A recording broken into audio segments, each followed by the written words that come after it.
올해 우리나라 거주 외국인 비율이 전체 인구의 5%가 넘을 것이라는 전망이 나왔습니다. 다문화 전문가들은 한국교회도 이주민에 대한 관심과 지원 방안을 모색해야 할 시기라고 조언하고 있습니다. 이현지 기자입니다. 지난해 11월 한신대 우즈베키스탄 유학생 22명이 사실상 강제 출국을 당해 논란을 빚었습니다. 비자 발급 가운데 은행 잔고 1,000만 원을 3개월 이상 유지해야 한다는 규정 등 서류 문제가 얽히며 벌어진 사건이었습니다. 학생 비자와 불법 체류 문제를 두고 법무부와 학교 측 이해관계에서 벌어진 유학생 출국 사건.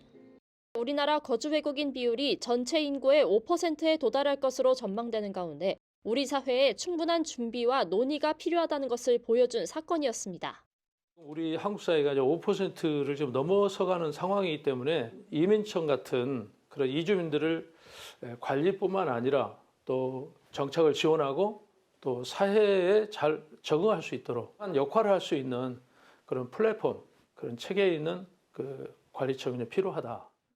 우리 정부는 작년 말 기준 한국에 거주하는 이주민 수를 약 218만 명으로 파악하고 있습니다. 국내 거주 장단기 체류 외국인은 251만여 명. 통계에 잡히지 않는 불법 체류자를 포함하면 이미 5%를 돌파했다는 말이 나오는 것도 과언이 아닙니다.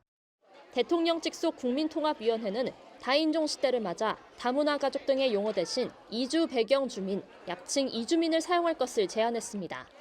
법무부와 행안부는 지자체가 거주 외국인을 효율적으로 대응할 수 있도록 정부의 외국인 지원 정책, 지방자치단체 외국인 지원 협력 체계, 외국인 비자 체계 등 관련 내용을 문서화한 종합 업무 지침서를 제작했습니다. 이제 다민종 다문화 국가로 들어서는 길목에 이제 들어섰다. 이주민들이 우리 한국인과 더불어서 함께 살아가는 그런 사회로 우리가 마음의 준비를 법적으로 제도적으로 신호가 아닌가. 국내 실정에 발맞춰 한국교회 또한 다가오는 거주 외국인 5% 시대를 위한 준비가 필요하다는 목소리가 높아지고 있습니다. 특히 다문화 전문가들은 우리나라에 이주한 외국인 가운데 현지에서 만난 우리나라 선교사를 통해 한국에 호감을 갖고 이주한 경우가 상당수 있다고 말합니다. 한국교회가 이주민을 따뜻하게 맞이하고 이들을 위한 관심을 쏟아야 할 당위성이 여기에 있다는 겁니다. K-팝이라든가 문화예술 쪽으로도 많이 한국을 알지만은 또 선교사들을 통해서 한국에 가고 싶은 그런 분들도 상당히 많고 이런 분들이 한국에 왔을 때 한국의 교회가 그들을 누구보다 먼저 따뜻하게 이렇게 환대해주는 그러한 일을 해야 된다고 저는 생각을 해요.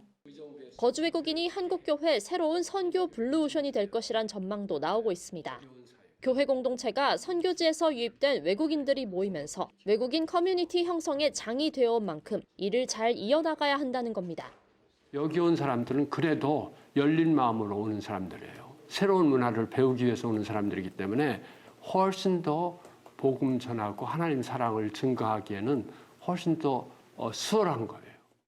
하지만 근래 들어 한국교회뿐만 아니라 지자체나 각종 기관에서도 이주민을 대상으로 한 체계적인 교육훈련 프로그램이나 커뮤니티가 형성되고 있습니다.